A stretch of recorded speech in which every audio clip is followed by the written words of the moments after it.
의인의 생각은 정직하여도 악인의 도모는 속임이니라.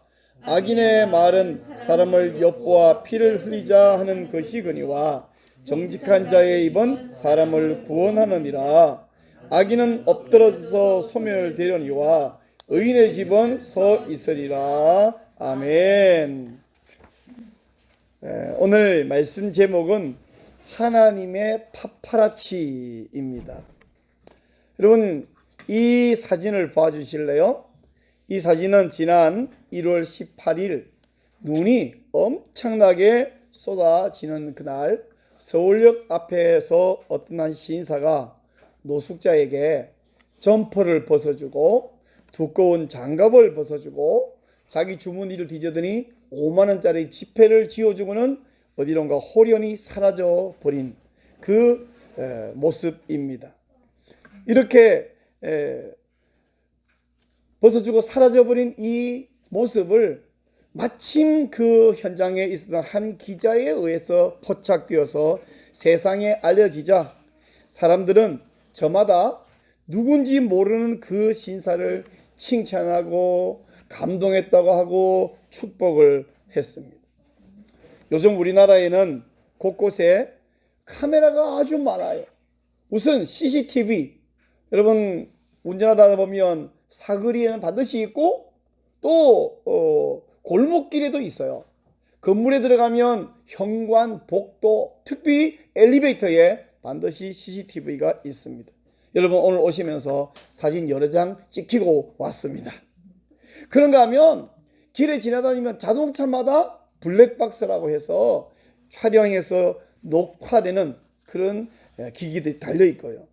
그보다는 사람들마다 손에 들고 다니는 손전화기, 똑똑한 손전화기, 스마트폰, 여기는 필요 이상으로 고성능 카메라가 달려 있어서 모든 사람은 잠재적 파파라치입니다.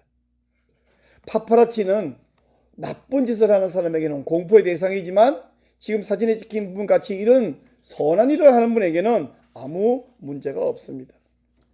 여러분 오늘 제목이 하나님의 파파라치인데요. 우리 하나님께서 세상에 많은 파파라치를 보내어 놓으셨습니다.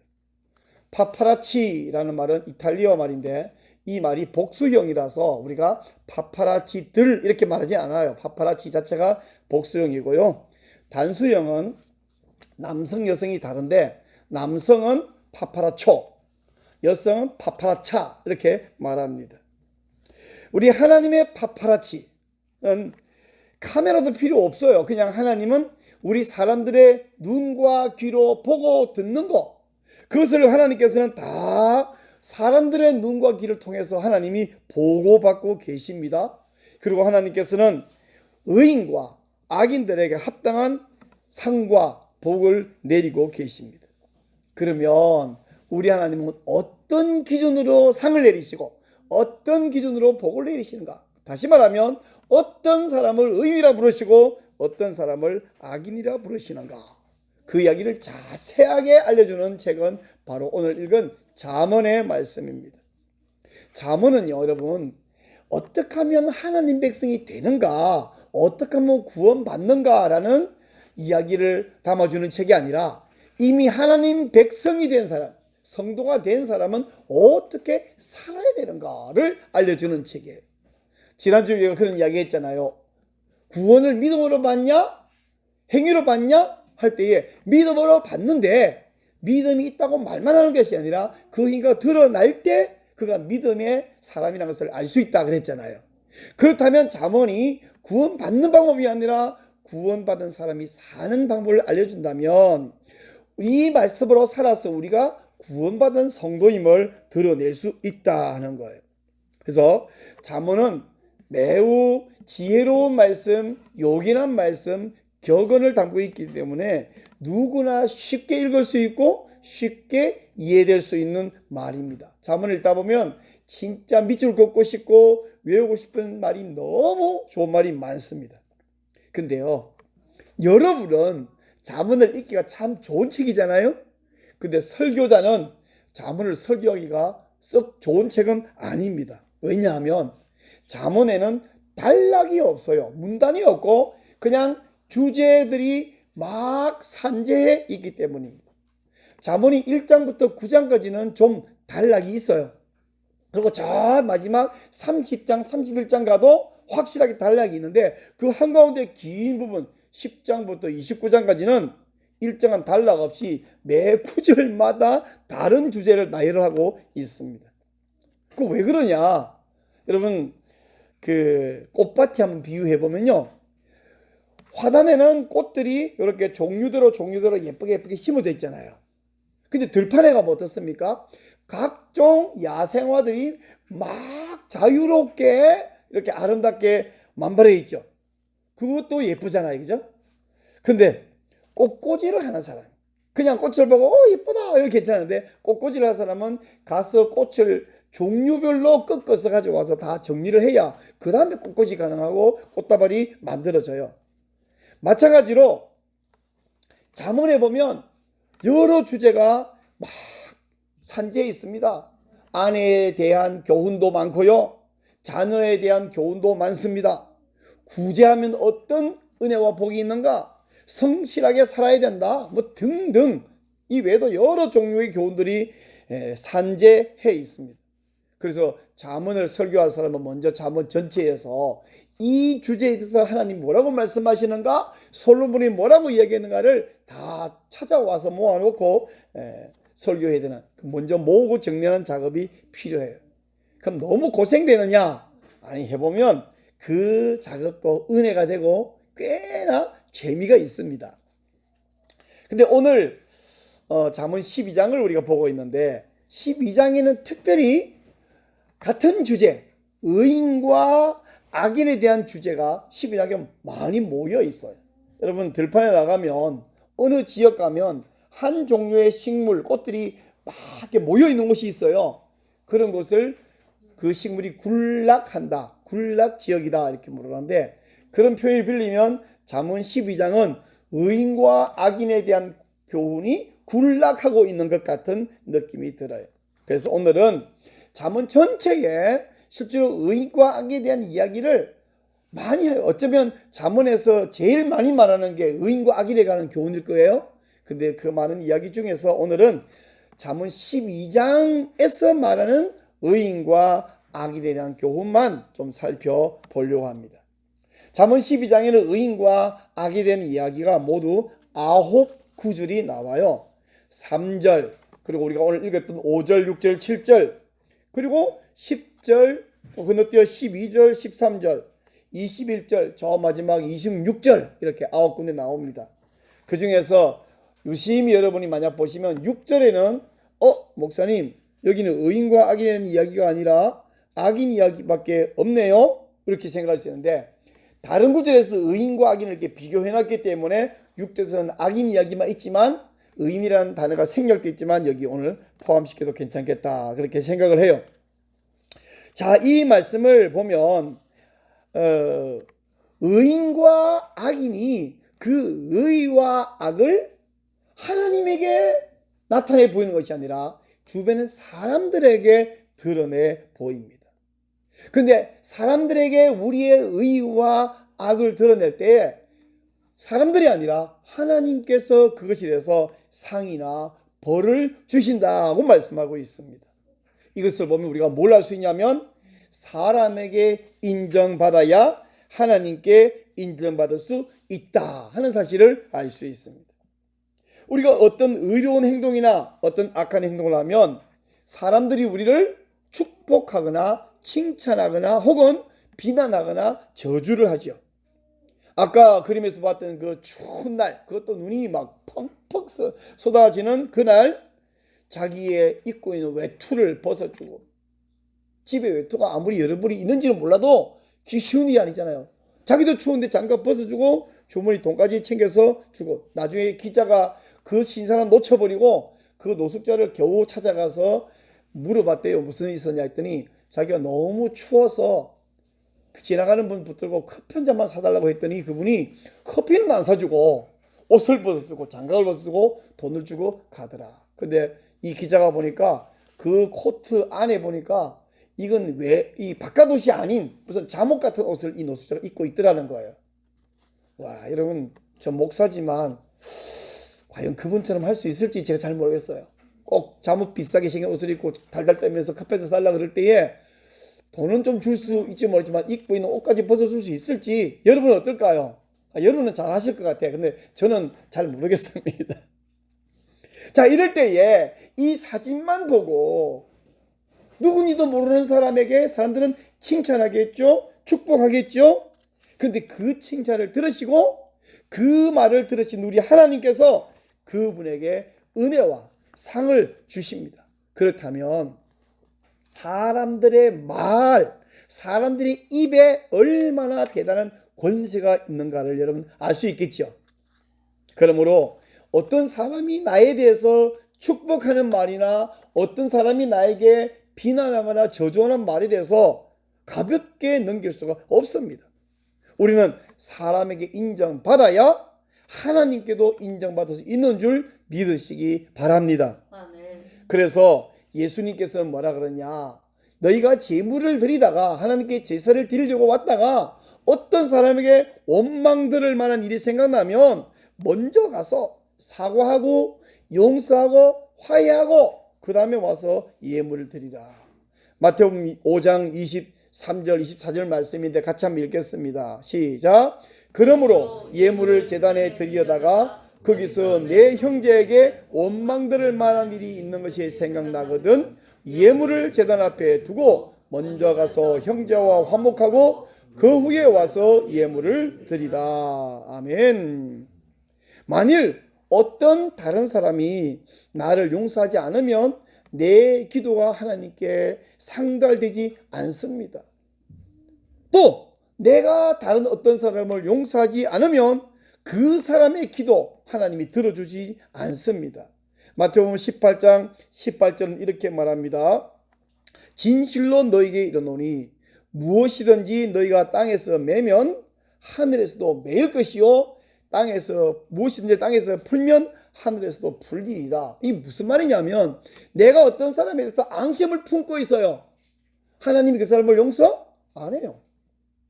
그러니까 우리가 어떤 사람에게 못된 짓을 시큰하고는 하나님께 나와가 주여 용서해 주시옵소서. 하나님 뭐라냐면 오냐 이런 것이 아니라 얘야 번지를 잘못 찾았다. 너 잘못한 사람한테 가서 용서를 빌어주니 나한테 용서 비니? 잘못한 사람 용서 빌고 와서 나한테 다시 오면 내가 그때 용서해 줄게. 이런 말씀이에요. 우리가 알고 있는 수많은 사람, 여러분 평생 살며 알고 있는 사람들 가운데서 어떤 사람은 생각만 하면 여러분 마음이 흐뭇해지는 사람 있죠? 어떤 사람 생각하면 마음이 불쾌해지는 사람이 있습니다. 자, 여러분 오른손으로 생각만 하면 흐뭇해지는 사람 누구든지 아무나 한번 꼽아보세요. 5명만 꼽아보세요. 가족도 좋고 친구도 좋고 직장 동료도 좋고. 그러면 이제 왼손으로 한번 생각만 하면 기분이 별로 안 좋은 사람 한번 꼽아보세요. 별로 꼽고는 쉽지 않지만 어쨌든 생각나는 사람 있죠. 자, 이제 여러분 좀 전에 여러분이 알고 있는 여러 사람들을 양과 염소로 구별했습니다. 그렇죠? 오른손에 이 사람들은 양이고 왼손에 이 사람은 염소예요. 근데 이보다 더 중요한 것은 뭐냐면 다른 사람들이 나를 오른손에 꼽을까요? 왼손에 꼽을까요? 이게 더 중요해요. 만약 다른 사람들이 여러분을 오른손에 꼽아준다면 하나님께서 여러분을 기뻐하시면서 복을 주실 것입니다. 그러나 여러분을 다수의 사람들이 왼손에 꼽는다면 이거 참 곤란하죠. 물론 걱정하지 마세요. 어떤 악한 못된 사람이 여러분을 까닭 없이 미워하고 부당하게 욕한다면 하나님이 그걸 판단하지 못하시는 하나님은 아니니까 그런 걱정은 하지 않으셔도 됩니다. 자, 그러면 우리 하나님께서 의인과 악인에게 어떤 상을 주시고 어떤 벌을 내리실까? 한번 보십시다. 첫째는 여러분, 의인은 어떠냐? 뿌리가 든든한 나무처럼 결실합니다.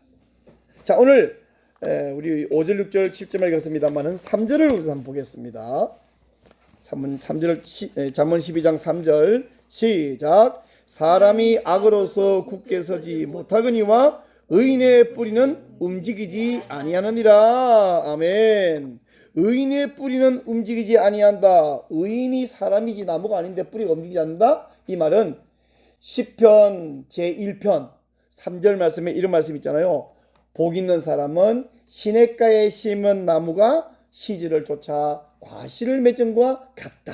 근데 그 시냇가는요, 이스라엘에는 지금 겨울에는 비가 오잖아요. 여름에는 4월부터 10월까지 비가 안 와요. 그럴 때에 물이 흐르다가 또 물이 전혀 없는 말랐다가 하는 건천이 있다가 하는 그런 계절철이 아니라, 여기 말하는 시냇가는 원문을 찾아보면요, 사실은 시내라고 번역한 것보다 운하 알죠? 운하. 사람들이 인공적으로 파서 1년 내내 물이 흘러가는 운하. 그런 운하예요. 그러므로 이 나무는 1년 내내 마르지 않는 운하 옆에 심어져서 그 흐르는 물 쪽으로 뿌리를 뻗기 때문에 시들어 마르지 않습니다. 그리고 열매가 풍성히 맺힙니다. 바로 의인이 이런 시냇가에 심긴 나무와 같다. 뿌리가 흔들리지 않는다. 이런 의미에서 보면 의인과 복된 사람은 같은 이야기예요. 시편 1편 5절에 보니까 그러므로 악인들은 심판을 견디지 못하며 죄인들이 의인의 모임에 들지 못하리로다. 이렇게 말했거든요. 결국 의인과 복된 사람 같은 이야기예요. 잠언 12장 3절 악인은 굳게 서지 못한다고 이야기했잖아요. 악인은 아무 이익이 없다고 12절이 또 말하고 있어요. 12절도 한번 볼게요. 악인은 불의의 이익을 탐하나 의인은 그 뿌리로 말미암아 결실하느니라. 불의의 이익을 탐하지만 아무것이 유익이 없어집니다. 여러분 시편 1편 4절에서 이런 말씀하시죠. 악인은 바람에 나는 겨와 같다. 풀풀 날리는 왕겨 생각해 보세요. 또는 타작을 해가지고 들이올 때 바람에 풀풀 나가는 쭉정이 생각해 보십시오. 그러니까 의인과 악인, 의인이 든든히 선다 하는 말은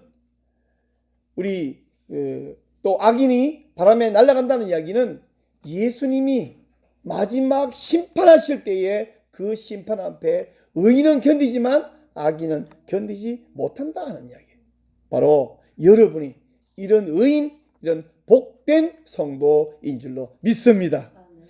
두 번째, 의인은 어떠냐?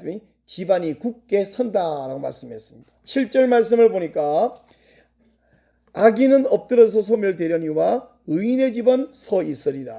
이 의인의 집이 서 있다는 말을 할 때에 뭐가 생각나냐면, 여러분 지난 여름에 태풍이 엄청나게 분 날이 있었죠.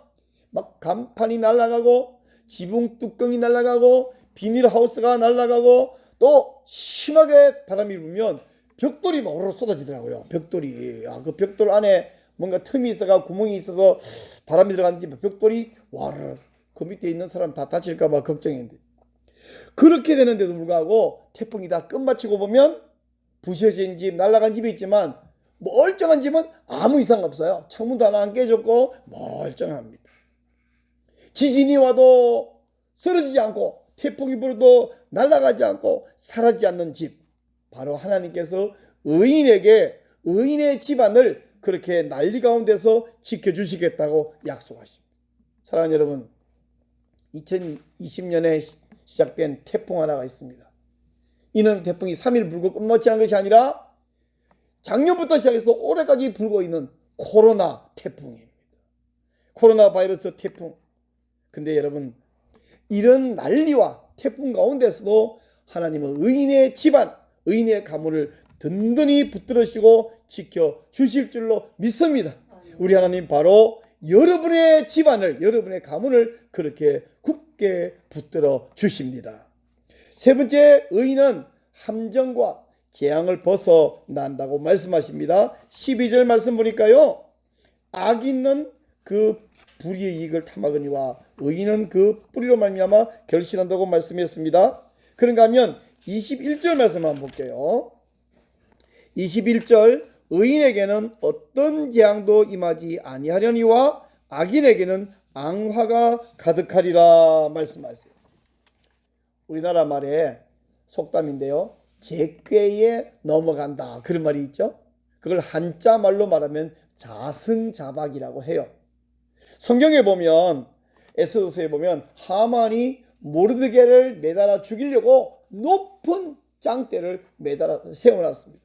근데 마지막 결과는 어떻게 되냐? 그 장대에 죽은 사람은 모르드게가 아니라 하만 자신이었어요.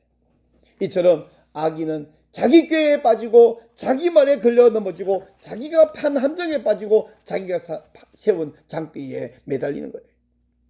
그러나 하나님을 두려워하는 의인은 함정도 벗어나고 재앙도 피해가는 줄로 믿습니다. 이런 사람이 있어요. 60세가 넘으면 뇌가 썩는다 라고 말한 사람이 있어요. 근데 그 사람이 인터넷 검색해 보니까 59년생이더라고요. 그럼 올해 몇 살이에요? 한국 나이로 63세. 만으로 쳐도 벌써 60이 넘었는데, 자, 60이 넘으면 뇌가 썩는다고 말씀하신 그분의 뇌는 어떤 상태일까요? 자기가 지금은 젊었지만 가만히 있으면 저절로 60이 되고 60이 넘게 될 텐데, 그런 생각 부족한 말을 하는 사람은 마치 자기 대문 앞에다가 함정을 파는 것과 같아. 대문 앞에 함정을 파면 누가 빠져요? 자기랑 자기 가족이 빠지겠죠. 어리석은 자는 자기가 판 함정에 빠지지만 하나님을 경외하는 의인은 자기가 빠질 그런 함정을 만들지 않습니다. 자, 이제 여러분 마음속에 세 가지 이미지를 한번 떠올려 보십시오. 첫째 이미지는 인공운하. 그래서 절대로 물이 마르지 않는 운하 옆에 서 있는 나무입니다. 이 나무는 뿌리를 운하에 있는 물 쪽으로 뻗어서 1년 내내 마르지 않습니다. 그 나무에는 각종 열매가 주렁주렁 맺힙니다. 바로 여러분의 모습입니다. 두 번째 이미지는 태풍이 강하게 부는 상황입니다. 간판이 날아가고 지붕이 날아가고 벽이 무너지고, 그러다가 드디어 이제 태풍이 멈추고 보니까 많은 집들이 피해를 입었는데요. 어느 한 집 보니까 멀쩡해요. 아무 이상 없어요. 누구 집이냐면 바로 여러분의 집입니다. 세 번째 이미지는 어떤 사람이 가다가 길에서 함정에 빠집니다. 도와달라고 외치는데 아무도 도와주지 않습니다. 그리고 여러 사람들이 바로 이 함정은 저 사람이 당신을 빠뜨리려고 판 것입니다 라고 고발을 합니다. 함정도 구덩이도 안전하게 피해가는 사람, 그 사람이 바로 여러분의 모습입니다. 할렐루야. 자, 이 세 종류의 이미지 어떠세요? 상상만 해도 흐뭇하시죠? 기분이 좋죠? 이제 어떻게 하면 여러분이 하나님으로부터 바로 그런 축복, 그런 상을 받으며 살 수 있는지 비결을 알려드리겠습니다. 이 비결을 깨닫고 여러분이 뿌리가 든든한 나무처럼 되시고 온갖 태풍에도 결코 날아가지 않는 든든한 가문이 되시고 모든 모함과 함정도 피해가는 성도로 사시기를 축원합니다. 근데 여러분, 그 정도 되려면 그 방법이 쉬울까요? 엄청 좀 어려울까요? 아무리 봐도 그 정도 복을 받으려면 굉장히 어렵지 않겠습니까?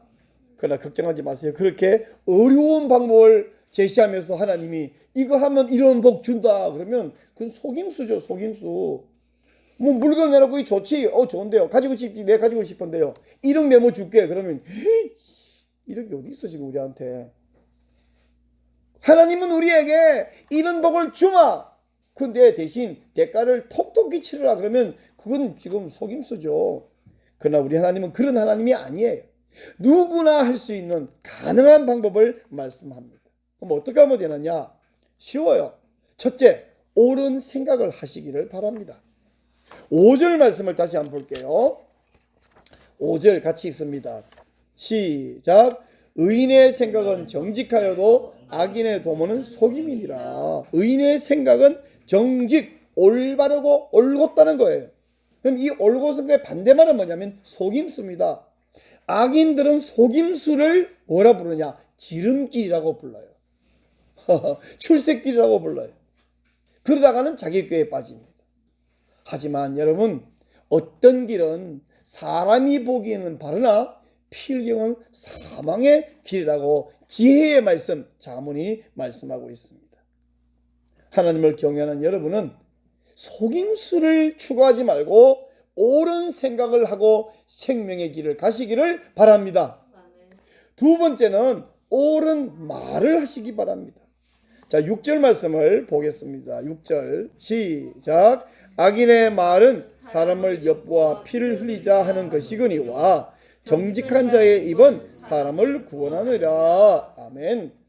의인은 정직한 자, 올바른 올곧은 사람은 옳은 말을 함으로써 사람을 살립니다. 사람을 구원합니다. 여러분, 우리가 옳은 말을 하는 거 왜 어려우냐 하면, 나 혼자 있으면 옳은 말 할 수 있는데 내 주위에 의인들만 있으면 옳은 말을 하는데 내 주위에 악인들이 있어요. 악인이 혼자 있는 게 악인이 여러 명이 있습니다. 그리고 그 악인이 권력을 가졌어요.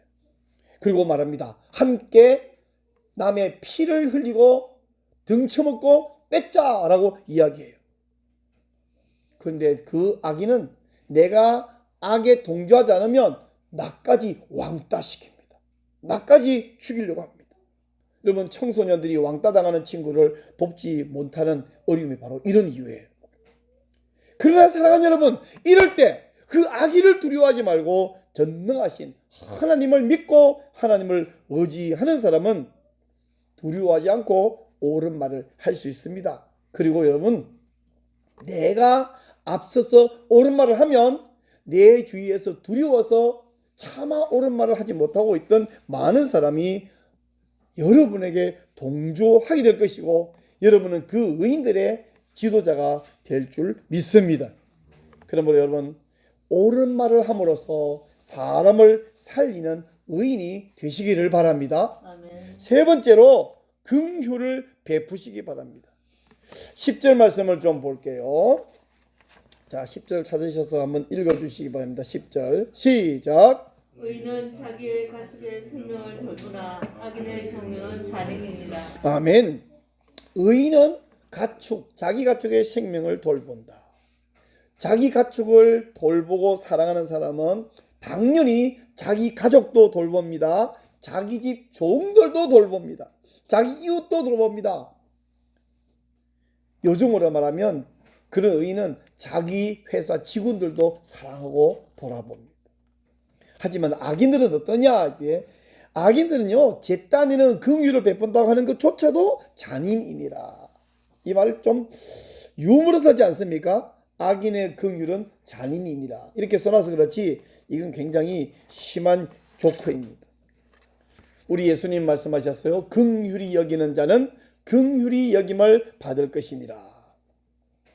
긍휼히 여기는 사람은 하나님을 닮은 사람입니다. 하나님은 그런 사람을 좋아하시고 그런 사람에게 복을 주시는 줄로 믿습니다. 그러므로 여러분, 긍휼의 하나님을 닮으시기를 축복합니다. 이제 결론적인 말씀을 드리려고 하는데, 오늘 의와 악, 의인과 악에 대한 교훈 중에 가장 마지막에 있는 말씀은 26절이에요. 자, 우리 한번 26절 찾아보십시다. 같이 읽습니다. 의인은 그 이웃의 인도자가 되나 악인의 소행은 자신을 미혹하느니라. 아멘. 의인은 이웃의 인도자, 지도자가 되어 악인은 자기 자신을 미혹해요. 자기 자신을 미혹하면 어떻게 됩니까? 자기가 자기를 막 때리는 것은 거의 금치산자 행동이잖아요. 자기가 자기를 구덩이를 봐 자기가 빠뜨린 것은 그건 정말 제정신이 아니죠. 악인이 그렇습니다. 그러나 의인은 바른 말을 하고 바른 생각을 하고 긍휼을 베풀면서 이웃의 인도자가 됩니다. 지난주에도 말씀드리고 오늘도 말씀드리지만 우리는 구원받는 것, 우리가 하나님 나라 백성이 되는 것은 믿음으로 구원받고 믿음으로 하나님 백성이 돼요. 그러나 우리가 믿음이 있다는 사실은 우리의 의로운 삶으로 우리가 예수님 믿는다는 증거를, 우리가 하나님을 사랑한다는 증거를 드러내어 보일 수 있습니다. 근데 우리가 의롭게 사는지 악하게 사는지 하나님이 직접 다 보실 수 있습니다. 근데 우리 주위에 하나님께서 많은 파파라치를 보내어 놓으셨어요. 우리 주변에서 우리를 지켜보는 모든 사람이 이 사람이 의로운 생각을 하고 의로운 말을 하고 긍휼을 베푸는지 보자 하고 늘 보고 있습니다. 그리고 그 사람들이 보고 있는 그 모든 눈과 귀를 통하여 하나님이 내가 의로운 사람인지 악인인지를 보고를 받으시고 그에 따라 상을 주십니다. 그러므로 이미 의인으로 인정받으신 사랑하는 여러분, 우리는 의인인데 당연히 의의 모습을 보여야지 의인이 악의 모습을 내보는 것은 앞뒤가 안 맞는 것이죠. 의인이 아닌 사람이 막 의인처럼 흉내를 내보는 것은 의미가 없지만 이미 의인인 우리가 의인으로 사는 것은 너무 당연한 것이죠.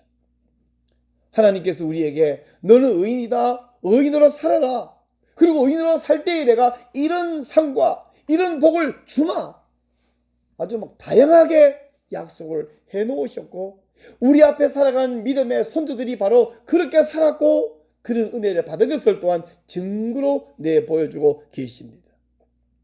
그러므로 이제 옆에 있는 분에게 이렇게 말하죠. 사람에게 인정받으면 하나님께도 인정받습니다 라고 한번 말씀드립니다. 시작. 사람에게 인정받으면 하나님께도 인정받느니라. 여러분 잠언 이렇게 외울 말씀, 외우고 싶은 좋은 말씀 많잖아요. 근데 저도 잠언을 한 구절 만들었습니다. 제가 만든 잠언이 아니고 여기 있는 것을 요약해서 이렇게 만들었어요. 사람에게 인정받으면 하나님께도 인정받느니라. 시작. 사람에게 인정받으면 하나님께도 인정받느니라. 기도하겠습니다.